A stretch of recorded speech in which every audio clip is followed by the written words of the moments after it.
বিশ্বকাপ শুরুর আগে নিজেদের প্রস্তুতি ম্যাচে আর্জেন্টিনা ৩-০ গোলে আইসল্যান্ডকে হারিয়েছে। যুক্তরাষ্ট্রের অ্যালাবামার জর্ডান হেয়ার স্টেডিয়ামে অনুষ্ঠিত ম্যাচে আর্জেন্টিনা শুরু থেকে শেষ পর্যন্ত আধিপত্য দেখায়। ম্যাচের ৭ মিনিটেই তরুণ মিডফিল্ডার ভ্যালেন্তিন বার্কো বক্সের বাইরে থেকে দুর্দান্ত শটে গোল করে আর্জেন্টিনাকে এগিয়ে দেন। প্রথমার্ধে আরও কয়েকটি সুযোগ তৈরি হলেও ব্যবধান বাড়াতে পারেনি আলবি সেলেস্তেরা। চুট কাটিয়ে ফেরা লিওনেল মেসি দ্বিতীয়ার্ধে বদলি হিসাবে মাঠে নামার অল্প সময়ের মধ্যে তিনি আক্রমণ সাজিয়ে দেন। এক পর্যায়ে লাউতারো মার্টিনেজ ফাউলের শিকার হলে আর্জেন্টিনা পেনাল্টি পায় এবং সেই পেনাল্টি থেকে গোল করেন মেসি।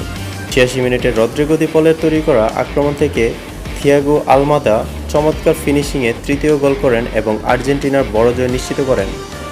এই জয়ের ফলে আর্জেন্টিনা টানা ৭ ম্যাচ জয় পেয়ে আত্মবিশ্বাসের সঙ্গে বিশ্বকাপে যাচ্ছে।